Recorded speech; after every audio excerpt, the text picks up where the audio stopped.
was a big community that developed around DIY filmmaking in the early 2000s. And in fact, I ran a website that was called Micro Cinema Scene. This kind of grew from another website that was called Rewind Video Magazine.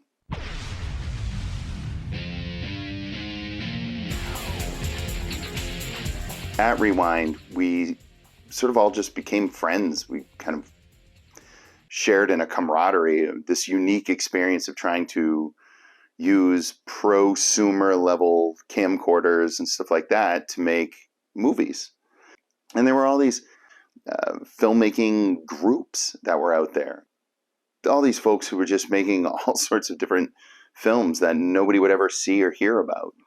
And out of Rewind Video Magazine had come the Rewind Fest, which was held in South Dakota.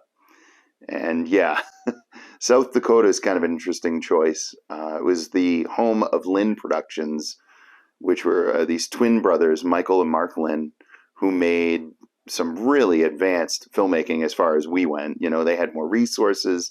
The dollar seemed to have gone a lot further out in South Dakota than it did where we were all from, you know, in places like Chicago or Boston or whatever. It seemed like they just, not only they had the resources, they had personality, they had people.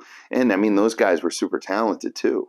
And that's why we held it in South Dakota. It was just Rapid City, South Dakota was, you know, if you stuck a pin in a map, it was the centermost point for all of these North American filmmakers to get together. And we'd all become friends online. I ended up starting Micro Cinema Scene as a alternative to Rewind. And we had decided to carry on the tradition of the Rewind Festival in South Dakota, but we rebranded it as Micro Cinema Fest. And I mean, there were other movie sites out there. There was beindependent.com, which was run by Alan Richards. Nathan Shoemate had Cold Fusion. There was just so many different review sites that were all around this.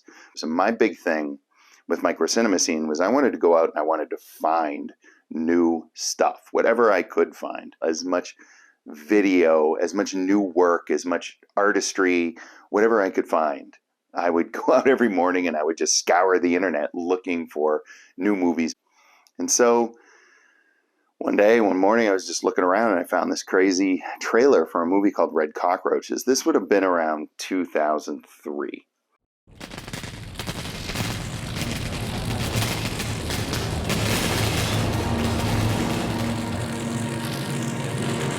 This thing blew the back of my head off. When I first saw it, I couldn't believe how unique a vision there was being presented there and on what remarkably low budget. You know, we were all making movies at the same level, but none of us were even remotely coming close to what Miguel was doing with Red Cockroaches. And this was just by watching the trailer. So I had to see this movie.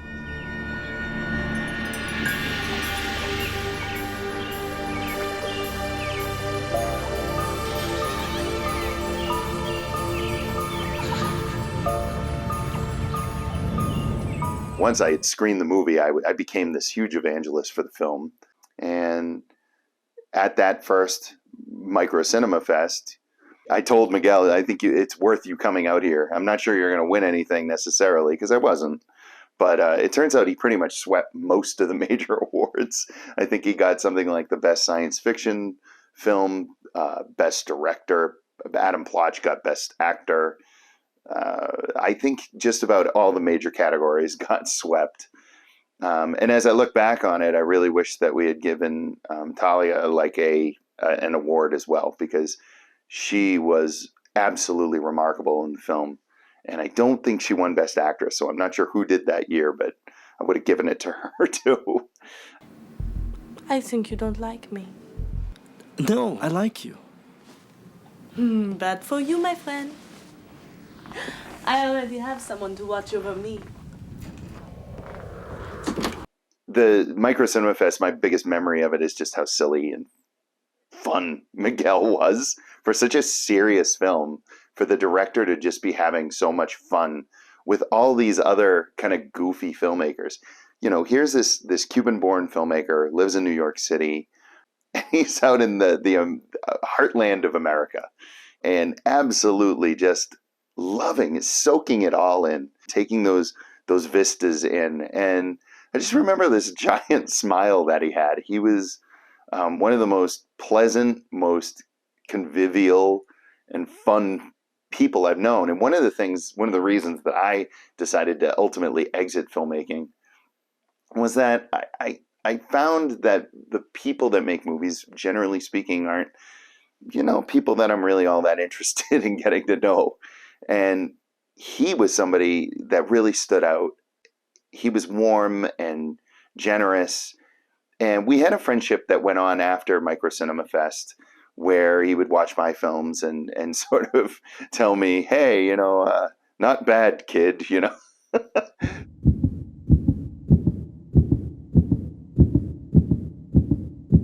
I'm not sure if he called me or he wrote to me or something, but he had watched a movie I made on the Bent series called Here Comes Your Man.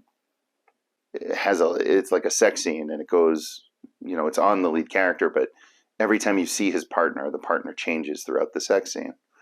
And so there's lots of different women in it. In fact, there's quite a bit of nudity in it, because in that movie, sex was really the weapon. It was a horror movie about sex being a weapon. Miguel writes to me afterward. He goes, hey, how'd you get all those women naked for free in your movie? I was like, this is what I get from probably who is the best filmmaker of us all out there. This is what I brought to the equation. Meanwhile, I'm asking him, how did you get this shot? How did you get these special effects working? How did you get the leaves to fall just right? What the hell are the red cockroaches? So it's funny. Yeah, I guess we all have our specialties, right? But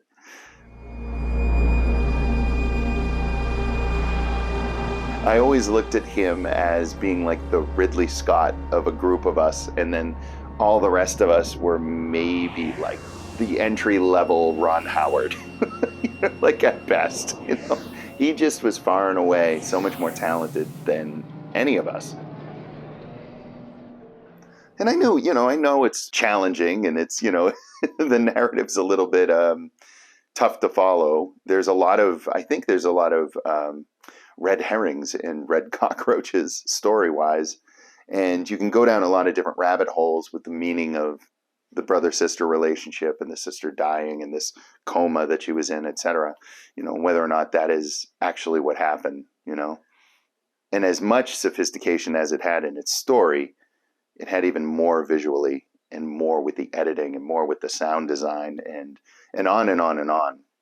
There's a lot said about his choice of camera angles in the way that no shot repeats another shot. And I remember him telling me, every shot should lead into another shot, should ask a question and then be answered by the next shot, which then asks another question, which is then answered by the next shot, etc.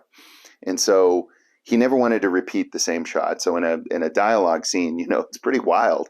His camera's all over the place, which had to have been incredibly challenging for the actors. And that's why I think Adam Plotch just does such a phenomenal job staying so consistent all the way through, all those different camera angles, those different setups. We're all animals, right? I guess I say that because I had a child's vision before.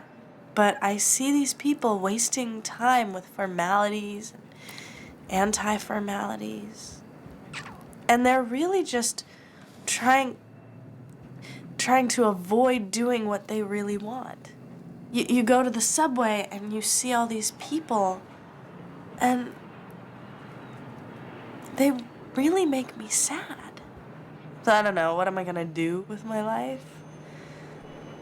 I don't know, I don't care. Anything, as long as I can eat, sleep, talk, fuck in any way I want. You lost that tooth in the accident? No. Too easy. I mean, he made this movie for $2,000 on like a Canon GL1, I think is what he shot it on. And if you watch closely enough, or at least in my old copies of the movie, you can actually see that the GL1 had a burnt out pixel. And it's very evident if you look at it now on like a really high def TV screen, you can actually see that pixel show up over and over and over again throughout scenes. The resources were just not there. for us to create the level of art that he created.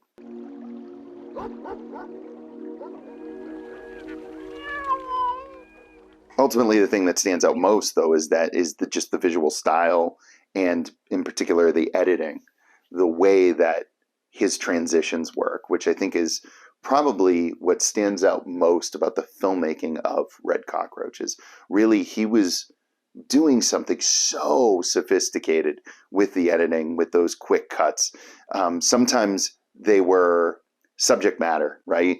Like, what was it? There was something about I'm pregnant and then there was an egg in a pan, right? Like there's that kind of thing. And those are great visual touches with a little bit of a tongue-in-cheek, a little bit of sense of humor.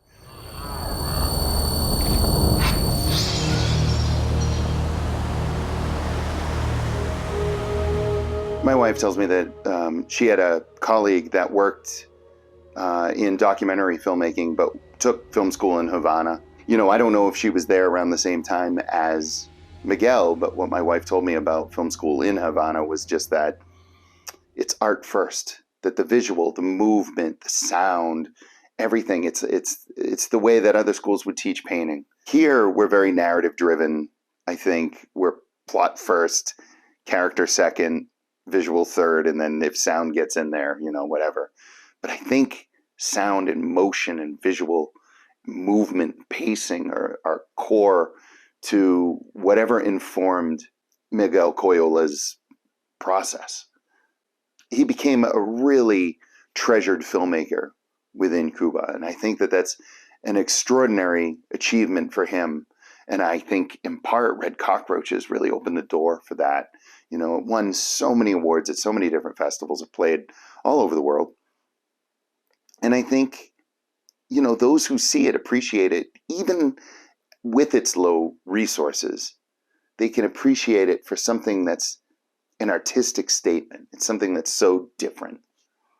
And I always think back to that funny guy that I played volleyball with out in the backyard of a South Dakota ranch, you know, this happy, funny, laughing guy who came out here on a whim and had himself a great time while sweeping all the awards with a film that definitely wowed the audience and shocked some people and definitely kept people talking. And here we are 20 years later, and we're still talking about it.